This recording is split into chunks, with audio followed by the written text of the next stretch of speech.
Hello students, welcome to my YouTube channel Let's Learn with Dr. Sarita.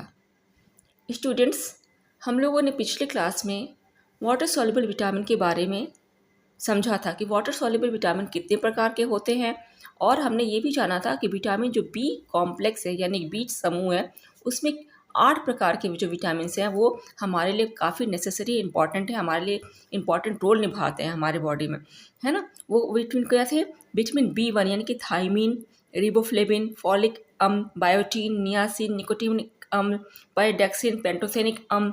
और हमने vitamin B 12 के बारे में कहा था कि जो 8 विटामिन हैं वो हमारे लिए काफ़ी इंपॉर्टेंट है। और कोलिन और इनासाटोल विटामिन बी कॉम्प्लेक्स में ही आते हैं यानी कि विटामिन बी समूह में ही आते हैं, बट वो हमारे लिए उतने इंपॉर्टेंट नहीं हैं। और तो इस प्रकार हम विटामिन बी समूह का पहले विटामिन जो थायमीन है उसके बारे में आज की क्लास में डिस्कस करेंगे कि थायमीन को हम किन विभिन्न नामों से जानते हैं, हमारे लिए वो क्या कार्य करते हैं, इसकी कमी से कौन सी डिजीज़ होती है और इसकी स्रोत क्या है। तो चलिए क्लास को हम स्टार्ट करते हैं। देखिए, जैसे कि विटामिन बी 1 थायमीन, थायमीन इसका क्या है? साइंटिफिक नाम है। इसका जो साइंटिफिक नाम है वो क्या है? थायमीन है। इसको और किन नामों से जानते हैं? तो इसे हम तंत्रिका शोध रोधी विटामिन और इंग्लिश में कहें तो एंटी न्यूरोटिक विटामिन कहते हैं। क्या कहते हैं? Anti neurotic vitamin. एंटी जहाँ लग गया तो विरोधी यानी, और न्यूरोटिक मतलब तंत्रिका तंत्र से, तो तंत्रिका तंत्र से जुड़ी जो बीमारियां होगी उसको विरोध करेगा, रोकेगा। तो इसीलिए इसको कहते हैं तंत्रिका तंत्र रोधी विटामिन। तंत्रिका तंत्र में जो खराबी आ रही है उसको रोक रहा है, ठीक है, उसमें बाधा डाल रहा है।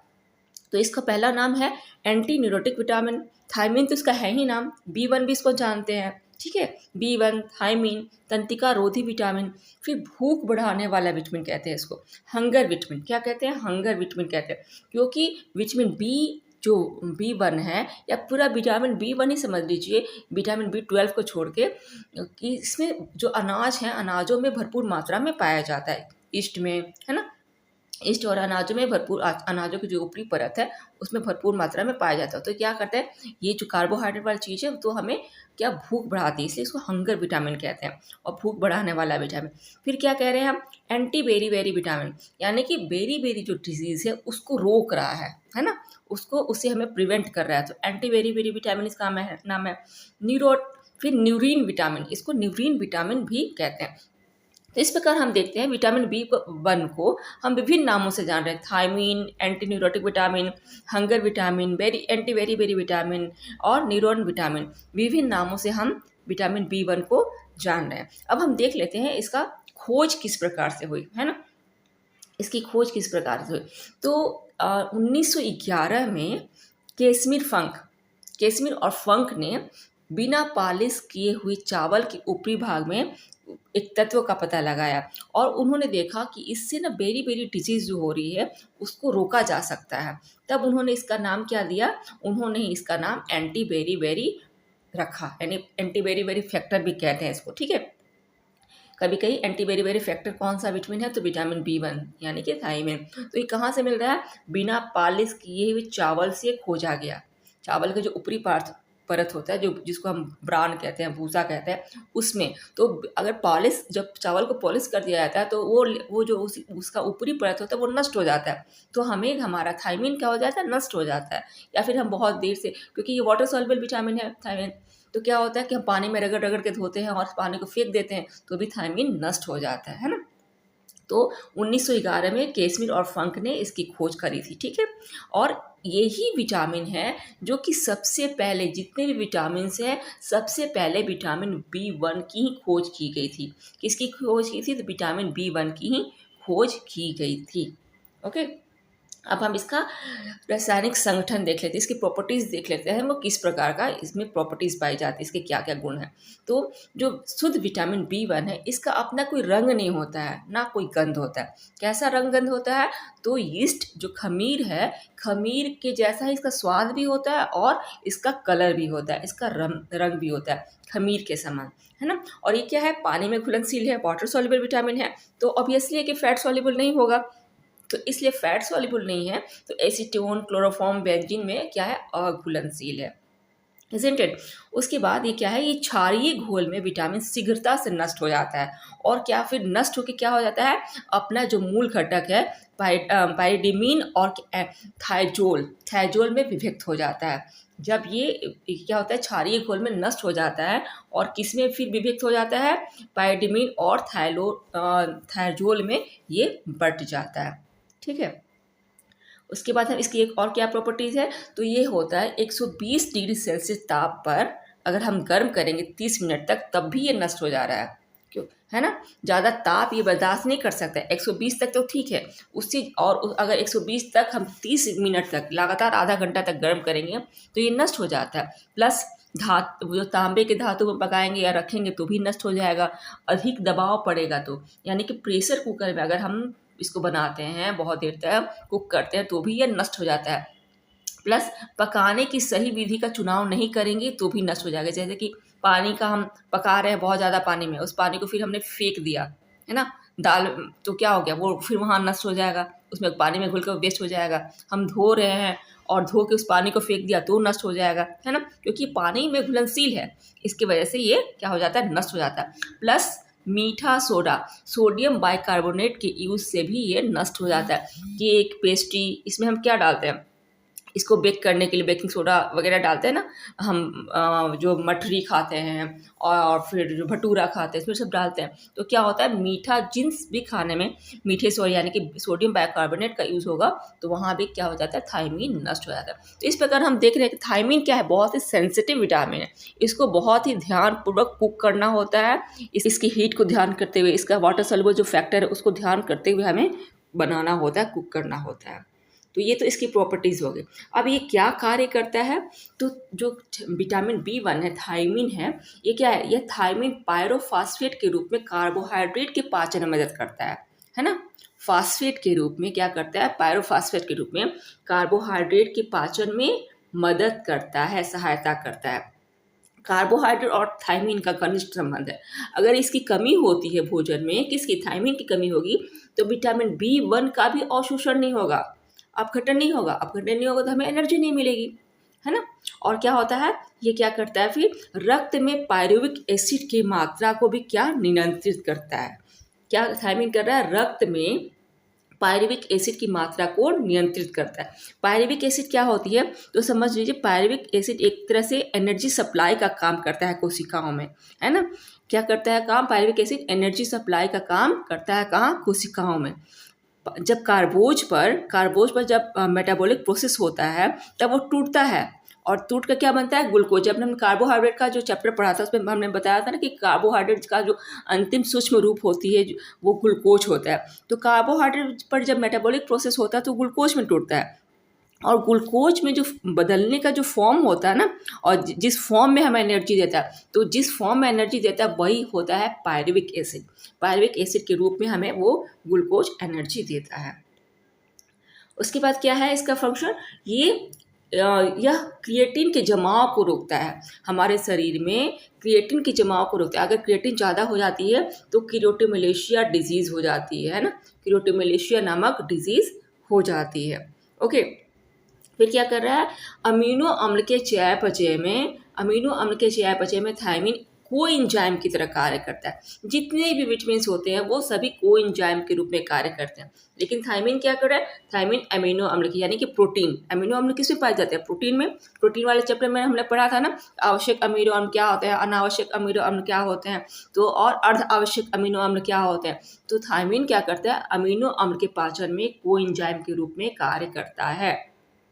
ठीक है, फिर ये क्या करता है, भूख बढ़ाने में सहायक है। भूख बढ़ाने में सहायक है, इसीलिए तो इसको हंगर विटामिन कह रहे हैं, है ना। इसको हंगर विटामिन हम इसीलिए कहते हैं क्योंकि भूख बढ़ाने में सहायक है। फिर क्या नेक्स्ट वर्क है इसका, अल्फा कीटोग्लूटेरिक एसिड की ऑक्सीडेटिव प्रक्रिया में सहायक है। अल्फा कीटोग्लूटेरिक एसिड जो होता है उसको ऑक्सीडेशन की प्रक्रिया में, उसको तोड़ने में सहायक है, तब हमें एनर्जी उससे मिलती है। उसके बाद नाड़ी संस्थान को सुचारू रूप से चलाता, जो हमारा नर्वस सिस्टम है उसको सुचारू रूप से चलाने में मदद करता है थायमीन। ये इसके कार्य हो गए। अब हम देख रहे हैं कि इसकी कमी से क्या होता है। थायमीन की कमी से क्या होता है कि शरीर में का जो प्रमुख संस्थान है, जैसे कि नाड़ी संस्थान है ना, शरीर के जो 3 प्रमुख संस्थान है, नाड़ी संस्थान, पाचन संस्थान और हृदय और रक्त परिवहन, ये जो इम्पोर्टेंट जो हमारे शरीर में जो फंक्शन करते हैं, तो इन पे इफेक्ट डालता है। थायमिन की कमी से इस पे ये प्रभावित होते हैं। और कौन सी डिजीज़ होती है? तो बेरी बेरी नामक डिजीज़ हो जाती है। कौन सी डिजीज़ हो रही है? थायमिन की कमी से बेरी बेरी डिजीज़ हो जा रही। और बेरी बेरी भी कितने प्रकार का होता है? शुष्क बेरी बेरी, आर्द्र बेरी बेरी और बाल बेरी बेरी। जो शुष्क बेरी बेरी है ये एडल्ट में होता है ना। और वेट बेरी बेरी एडल्ट में होता है, जिसमें क्या ओडिमा हो जाता है, हमारी त्वचा में पानी भर जाता है ना। और बाल बेरी बेरी बच्चों में होता है। देखिए, शुष्क बेरी बेरी क्या है? शुष्क बेरी बेरी यह वयस्कों में होता है, जो एडल्ट लोग होते हैं, 40 वर्ष के पहले के जो एडल्ट लोग होते हैं उनमें ही होता है। इसमें क्या होता है, क्या प्रॉब्लम हो जाती है? तो मांसपेशियां प्रभावित हो जाती है, हाथ पैर की नाड़ियां प्रभावित होती है और वो सुन्न हो जाती है, यानी कि एक तरह से लकवा वाली स्थिति हो जाती है। फिर क्या होता है? पेरिफेकल न्यूरोटाइटिस न्यूराइटिस पेरिफेकल न्यूराइटिस रोग हो जाता है, जिसमें क्या होती है, मांसपेशियों में ऐसा लगता है जैसे कोई सुई चुभ हो रहा है ना। पेरिफेकल पेरिफेकल न्यूराइटिस में लगता है कि मांसपेशियों में सुई चुभ होने जैसा दर्द हो रहा है। और फिर क्या हो जाता है? वार्निक-कर्सा कॉन्फ्रेंस सिंड्रोम, इसको क्या कहते हैं? वार्निक-कर्सा कॉन्फ्रेंस सिंड्रोम रोग हो जाता है, जिसमें क्या होता है, व्यक्ति क्या करता है, जो व्यक्ति ज़्यादा मदिरा पान करते हैं, ज़्यादा शराब पीते हैं, है ना, उसमें भुलक्कड़पन की स्थिति आ जाती है, उनकी याददाश्त कमज़ोर हो जाती है और सीखने की जिज्ञासा खत्म हो जाती है। ऐसे लक्षण किसे मिलते हैं? शुष्क बेरी बेरी में, वो जो कि एडल्ट में होता है। उसके बाद हम देखेंगे आर्द्र बेरी बेरी, इसको वेट बेरी बेरी भी कहते हैं। आर्द्र बेरी बेरी में शुष्क बेरी बेरी के सारे लक्षण होते हैं। उसके अलावा क्या होता है, तो सूजन हो जाता है, ओडिमा, यानी कि हमारे पैरों में सूजन हो जाएगा, पानी भरने जैसा स्वेलिंग हो जाएगी। और फिर पूरे शरीर में, पहले पैरों से स्टार्ट होके पूरे शरीर में, चेहरा वगैरह सारा कुछ में पानी भर जाता है, ओडिमा हो जाता है। और क्या होता है, हृदय का आकार बढ़ जाता है, जिससे हमें सांस लेने में कठिनाई होती है। क्या हो रहा है, हृदय का आकार बढ़ जा रहा है, सांस लेने में कठिनाई हो रही है। और ओडीमा, जो आर्द्र बेरी बेरी का लक्षण है, वो क्या है, ओडीमा हो जाता है। अब देखिए बाल बेरी बेरी, ये बच्चों में होता है। जन्म के पश्चात कुछ महीनों में माता के दूध से कम मात्रा में विटामिन ए शिशु को प्राप्त होता है, तो बच्चों में कौन सी डिजीज हो जा रही है, बाल बेरी बेरी रोग हो जाता है। कब? जन्म के कुछ महीनों में माता के दूध से उनको नहीं मिल रहा है प्रॉपर विटामिन B1, थायमिन नहीं मिल रहा है, तो बाल बेरी बेरी रोग विकसित हो जाता है। इस अवस्था में बच्चों में कैसे सिम्टम्स दिखते हैं? उल्टियाँ होने लगती है, बच्चों को बेचैनी, भूख नहीं लगता है, नींद नहीं आता है, ऐसे लक्षण मतलब दिखने लगते हैं। हृदय और नाड़ियाँ प्रभावित होती है। यह 2 प्रकार का होता है, एक तो कार्डियोवास्कुलर और एक न्यूरोटिक। 2 प्रकार से प्रभावित होते हैं। कार्डियोवास्कुलर में हृदय की गति बढ़ जाती है, जो कि बहुत तेज हो जाती है, बच्चों में बहुत तेज से सांस लेने लगते हैं। तो और न्यूरोटिक में क्या होता है, उनकी नाड़ी संस्थान प्रभावित होती है ना। तो इस प्रकार से बाल बेरी बेरी में ऐसे लक्षण दिखते हैं। कैसे लक्षण दिखते हैं बाल बेरी बेरी में? कि बच्चों को उल्टियाँ हो गई, भूख नहीं लगेगा, बेचैनी, नींद नहीं आएगा। और उसमें और 2 लक्षण दिखते हैं, कार्डियोवास्कुलर और न्यूरोटिक। कार्डियोवास्कुलर में हृदय की गति बढ़ जाएगी और न्यूरोटिक में क्या होगा, नाड़ी संस्थान प्रभावित होगा। तो इस प्रकार से विटामिन B1 यानी कि थायमिन की कमी से जो मोस्ट इम्पॉर्टेंट जो रोग है, वो क्या है, बेरी बेरी है। अब हम देख लेते हैं कि यह इनकी सोर्सेस क्या है। तो विटामिन B1 का सबसे जो इम्पोर्टेंट महत्वपूर्ण स्रोत है, उत्तम स्रोत है, वो क्या है, खमीर है ना, खमीर, ईस्ट। और बिना पालिश किए हुए चावल, गेहूँ के अंकुर इत्यादि में विटामिन जो B1 है बहुत ही अच्छी मात्रा में पाया जाता है। इसके अलावा जो संपूर्ण अनाज है, दाल, तेल, बीज, मेवे इत्यादि में भी विटामिन 1 पाया जाता है, प्लस कुछ सब्जियों में भी पाया जाता है। तो इस प्रकार हम देख रहे हैं कि विटामिन बी जो B1 है, जिसको हम विभिन्न नामों से जान रहे हैं, इसको हम हंगर विटामिन कह रहे हैं, एंटी बेरी बेरी विटामिन कह रहे हैं, न्यूरोटिक विटामिन कह रहे हैं, इसको हम कई नामों से जान रहे हैं ना। और ये हमारे लिए किस प्रकार से उपयोगी है, सबसे जो महत्व जो डिजीज़ इससे हो रही है, बेरी बेरी हो रही है, वो जो कि 3 प्रकार की हो रही है। इसकी प्राप्ति के स्रोत हमने देखा कि हमारे नर्वस सिस्टम को, पाचन तंत्र को, सबको, नाड़ी संस्थान को, सबको इफेक्ट कर रहा है ना। तो इस प्रकार से ये काफ़ी इंपॉर्टेंट विटामिन होती हैं, जो कि अनाजों की ऊपरी परत में पाया जाता है, खमीर में पाया जाता है। इसके जो इम्पोर्टेंट जो मुख्य जो स्रोत हैं। आज का क्लास यहीं पे समाप्त करते हैं। नेक्स्ट क्लास में हम लोग फिर देखेंगे कि विटामिन जो B2 है यानी कि रेबोफ्लेविन के बारे में डिस्कस करेंगे। आई होप आज की क्लास आप लोगों को समझ में आई होगी। Okay, thank you very much.